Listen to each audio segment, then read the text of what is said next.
Everyone, स्वागत है आपके अपने यूट्यूब चैनल पैराडाइज क्लासेस 0786 पर। सबसे पहले तो मैं उन सबका शुक्रिया अदा करूंगा, सबको धन्यवाद दूंगा जिन्होंने हमें इतना सपोर्ट दिया, सब्सक्राइब किया, हमें अपना प्रेम और स्नेह दिखाया। आज हमारे 100 सब्सक्राइबर पूरे हो गए हैं। मैं बहुत खुश हूँ, इसीलिए ये खुशी आपके साथ शेयर करना चाहता हूँ और अपने सभी सब्सक्राइबर को ढेर सारी शुभकामनाएँ देता हूँ कि वो अपने जीवन में सफल हों, जो भी चाहते हों वो उन्हें मिल जाए। तो आज की इस वीडियो में हम बात करेंगे हाई स्कूल का एक चैप्टर है जिसका नाम है अ लेटर टू गॉड। क्या नाम है? A letter to God. आज उसकी समरी हम डिस्कस करने वाले हैं। अ लेटर टू गॉड के राइटर हैं जी.एल. फ्लुएंट। क्या नाम है? G L. Fuentes. A letter to God एक किसान की कहानी है, एक किसान जिसका नाम है लैंचो। क्या नाम है? कुछ कैरेक्टर हैं इसमें, याद रखिएगा। लैंचो है, लैंचो के बाद एक पोस्ट मास्टर है, दूसरा पोस्टमैन है। ये तीन मेन कैरेक्टर हैं जिसके इर्द गिर्द ये पूरी कहानी क्या करती है, घूमती है। तो लैंचो कौन है? लैंचो एक हार्ड वर्किंग फार्मर है। He work as an ox in his field. वह खेती किस चीज़ की करता है? तो वह खेती करता है कॉर्न की। किसकी? कॉर्न की, यानी मकई की, जिसको हम अपनी भाषा में मक्का या मकई कहते हैं, जिसको हम बाल भी कहते हैं। क्या कहते हैं? बाल। तो वो उसकी खेती करता है, उसकी फसल लगभग तैयार हो चुकी होती है, बस कुछ ही बारिश की आवश्यकता होती है, जिसके बाद उसकी पूरी फसल कंप्लीट हो जाएगी और वो उस फसल को काट करके अपना जीवन आगे की जीविका के लिए उसे इस्तेमाल करता। तो लैंचो एक एम्बिशियस मैन है। उसका लैंचो जो स्टोरी शुरू होती है उसके घर से शुरू होती है कि उसका घर कहाँ स्थित है। उसका घर एक घाटी में यानी वैली में, एक लो पहाड़ी यानी निचली पहाड़ी के ऊपर स्थित है। यानी लैंचो का घर कहाँ स्थित है? तो लैंचो का घर है crest of the low hills. क्या नाम है? Crest of the low hills. उस ऑप्शन में दिया रहेगा, आपका कई ऑप्शन होगा जिसमें से सही ऑप्शन होगा क्रिस्ट ऑफ लो हिल्स। तो उसका जो घर है वो पहाड़ी की निचली चोटी पर स्थित होता है, जहाँ से उसका घर का बहुत अच्छा व्यू दिखाई देता है, यानी पूरा नेचुरल फेनामेना दिखाई देता है, नेचुरल सीन दिखाई देती है, जिसमें पहाड़ है, नदियाँ हैं, खेत हैं हरे भरे, जो उसके घर से दिखाई देते हैं।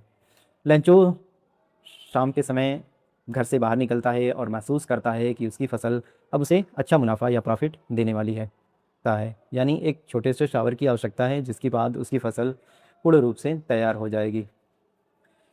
तभी उसके कुछ बच्चे बाहर खेल रहे होते हैं। उसकी वाइफ सफ़र बना रही होती है, सफ़र यानी मील बना रही होती है, यानी भोजन बना रही होती है।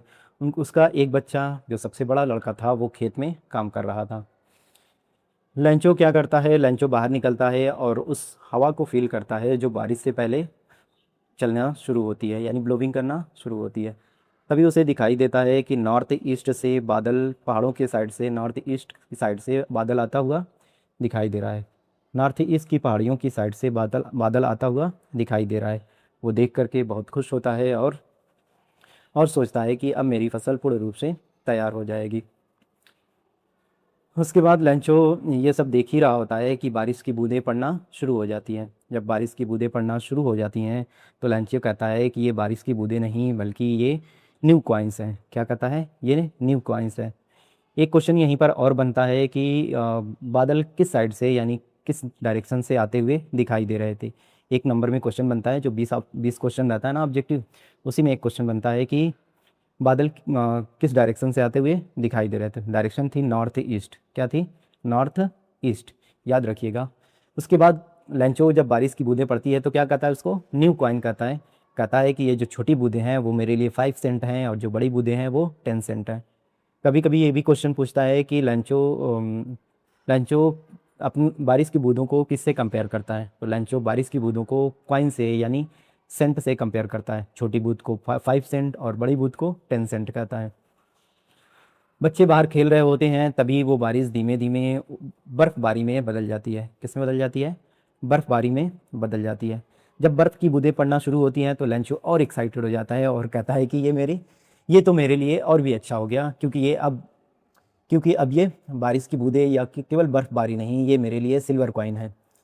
यानी वो बर्फ़ की बूंदें यानी बर्फ़ उसके लिए क्या थी? सिल्वर कॉइन थी। वो अपनी वाइफ से कहता है कि आओ और इस बारिश का आनंद लेते हैं। उसकी वाइफ चिल्ला रही होती है या बुला रही होती है कि आइए भोजन तैयार हो गया है और सब लोग क्या कर लें? भोजन कर लें। सॉरी, उसकी वाइफ डिनर बना रही थी, यानी रात का भोजन बना रही थी।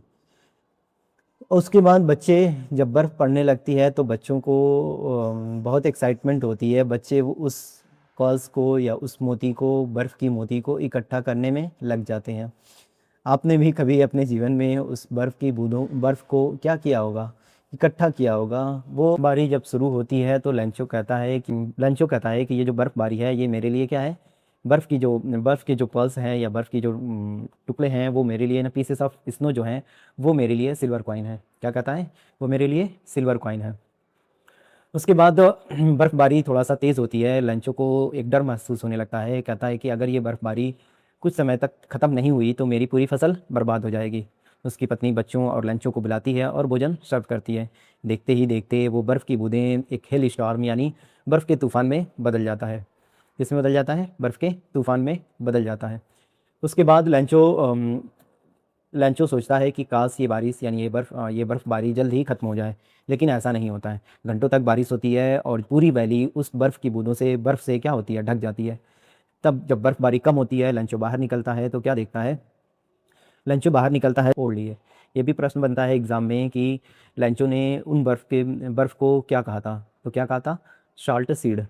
क्या कहा था, साल्ट सीड यानी नमक की चादर। क्या कहा था, नमक की चादर। उसके बाद लंचो जब बाहर निकलता है तो देखता है पूरी घाटी में, घर के पास या नदी पर या फिर उसके खेत में सर हर तरफ केवल बर्फ़ ही बर्फ़ दिखाई दे रही थी, यानी स्नो ही स्नो फैला हुआ था। वो यह सब देख करके बहुत दुखी होता है और उसकी फसल पूर्ण रूप से बर्बाद हो जाती है। वो कहता है कि अगर टिड्डियों का एक झुंड, क्या कहता है, अगर टिड्डियों का एक झुंड भी मेरे खेत पर हमला करता तो इससे भी ज़्यादा फसल क्या करता, छोड़ जाता। लेकिन इस बर्फ़बारी ने यानी इस हेल स्टॉर्म ने कुछ भी नहीं छोड़ा है, यहाँ तक कि एक भी फूल उसके खेत में दिखाई नहीं दे रहे थे। उसके बाद वो अपने खेत के बीचों बीच खड़ा होता है और वो सब चीज़ें देखता है। वो कहता है कि इस साल लगता है कि हमें भूखा ही रहना पड़ेगा, इस साल हमें भूखा ही रहना पड़ेगा। उसके बाद वो अपने बच्चों से कहता है कि कोई बात नहीं, कोई भी व्यक्ति अब भूखा नहीं मरता, कोई भी व्यक्ति भूखा नहीं मरता। वो कहता है कि अपने बच्चों को तसल्ली देता है और कहता है कि कोई भी व्यक्ति भूख से इतना जल्दी नहीं मरता। अपने आप को भी तसल्ली देता है। तो उसे केवल एक चीज़ याद आती है कि उसके पास एक केवल सोर्स है, वो है हेल्प ऑफ गॉड। तो लैंचो की सिंगल होप थी होप ऑफ गॉड। क्या थी, होप ऑफ गॉड। क्या थी, होप ऑफ गॉड। तो लैंचो की सिंगल होप थी होप ऑफ गॉड, केवल ईश्वर ही उसकी मदद कर सकते थे। क्यों, क्योंकि उस वैली में केवल लैंचो का अकेला घर था और कोई भी उसके आसपास घर नहीं था, यानी लैंचो का उस पूरी वैली में केवल अकेला घर था। उसके बाद लैंचो, बहुत सोचने के बाद लैंचो को किससे कंपेयर किया जाता है, एक हार्ड वर्किंग ऑक्स से, यानी एक हार्ड वर्किंग बैल से। यानी वो खेत में ऐसे काम करता था जैसे बैल खेतों में कार्य करते हैं, यानी एक लेबोरियस यानी इंडस्ट्रियस मैन था। उसके बाद लैंचो भले ही किसान था लेकिन वो पढ़ना और लिखना जानता था।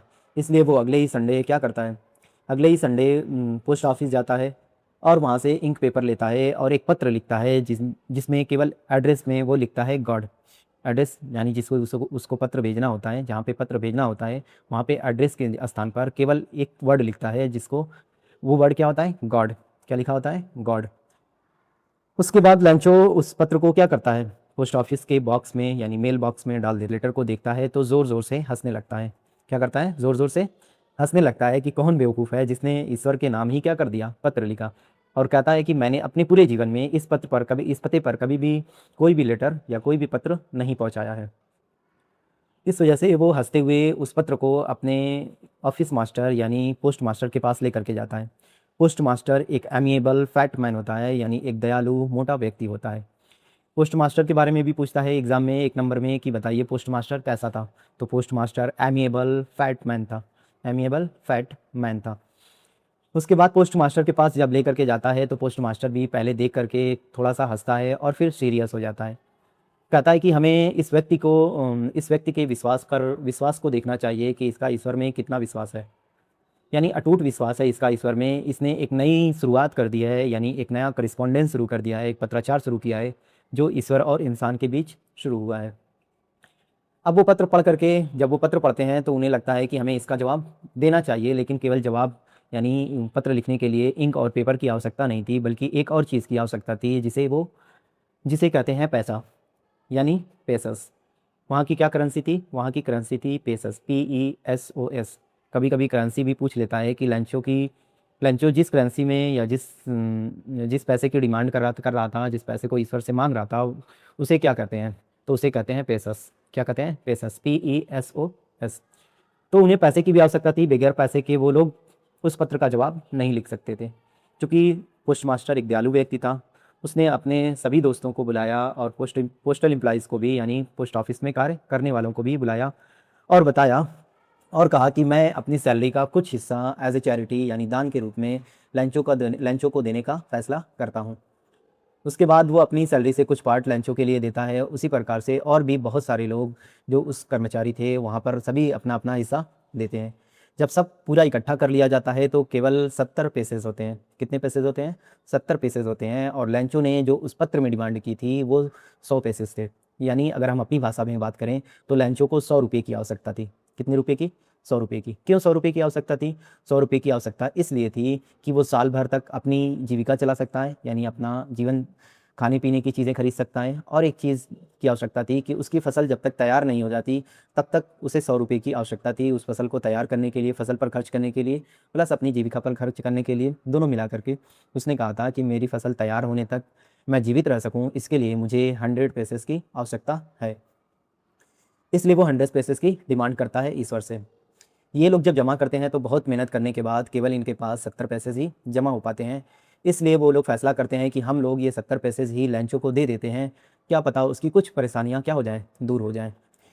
वो पत्र लिखना इसलिए भी स्वीकार करते हैं क्योंकि चाहते हैं कि जो लंचों का ईश्वर में ट्रस्ट है, यानी विश्वास है, बिलीव है, वो ना टूटे।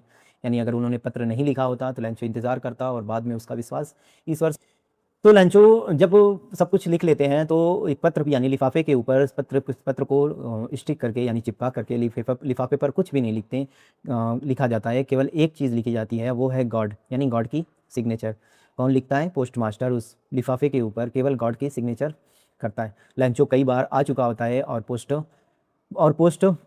पोस्टमैन से पूछ चुका होता है, पूछता है कि क्या मेरे लिए कोई पत्र आया है? तो पोस्टमैन कहता है कि आपका कोई भी पत्र नहीं आया है। लेकिन अगले संडे जब वो आता है तो पोस्टमैन कहता है कि हाँ, तुम्हारे लिए एक पत्र है, ये लो तुम्हारा पत्र। दूसरी बात, वो सभी पोस्टल एम्प्लॉयज़ उस व्यक्ति को देखना चाहते थे जिसका ईश्वर में इतना अटूट विश्वास था। तो लंचों को देखने के लिए सब लोग चुपके चुपके अपनी विंडो से, पोस्ट मास्टर भी अपनी खिड़की से बैठा हुआ अपनी ऑफिस से लंचों को देख रहा था। लंचो तो पत्र देख करके पहले बहुत खुश होता है और फिर जब पत्र खुलता है तो पैसे गिनता है और गिनने के बाद एंग्री हो जाता है, यानी गुस्सा हो जाता है। गुस्सा क्यों हो जाता है? बहुत इंटरेस्टिंग बात है। गुस्सा क्यों हो जाता है? गुस्सा इसलिए हो जाता है क्योंकि उसने जो जितने पैसे मांगे थे वो 100 रुपये थे, यानी अपनी भाषा में हम लोग कहें तो वो 100 रुपये थे। लेकिन उसे कितने मिलते हैं? केवल 70 रुपये। वो कहता है कि ईश्वर से मैंने जो मांगा था, ईश्वर के पास कोई कमी तो है नहीं, ईश्वर इसलिए मेरी बात को मना नहीं कर सकते थे। फिर से जल्दी से खिड़की पर जाता है, पेपर लेता है, इंक लेता है और पब्लिक टेबल पर जा करके लिखना शुरू करता है। लिख करके वो पत्र पेटिका में डालता है। तुरंत जो पोस्टमैन होता है उस पत्र को निकालता है और जब पढ़ता है लेटर तो पढ़ करके दंग रह जाता है। हंसता भी है, उसे खुशी भी होती है कि चलो लंचो का अभी भी विश्वास बाकी है। लेकिन थोड़ा सा लंचो, अब उस पत्र में लंचो ने क्या लिखा था?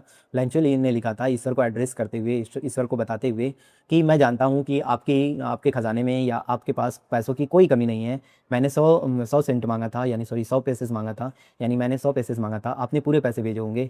लेकिन ये जो पोस्टल एम्प्लॉयज़ हैं, यानी इस डाक के कर्मचारी हैं, इन्होंने मेरे पैसे चुरा लिए। इसीलिए वो उन्हें लिखता है, पोस्टल एम्प्लॉयज़ को, बंच ऑफ क्रूक। क्या लिखता है? बंच ऑफ क्रूक, यानी डाकुओं का समूह। बंच ऑफ क्रूक यानी डाकुओं या चोरों का समूह लिखता है। तो कभी कभी एग्जाम में ये भी प्रश्न पूछता है कि लंचो ने पोस्टल एम्प्लॉयज़ को क्या कहा था? व्हाट डिड लंचो से टू द पोस्टल एम्प्लॉयज़, यानी लंचो ने पोस्टल एम्प्लॉयज़ को क्या एड्रेस किया था या क्या कहा था? तो लंचो said that postal employees bunch of crook. What he says? Bunch of crook. उसके बाद वो पैसे लेकर के अपने खुशी खुशी अपने घर की तरफ चल देता है और वो बहुत खुश होता है इस पत्र को देख कर के और उसका विश्वास भी बाकी रह जाता है।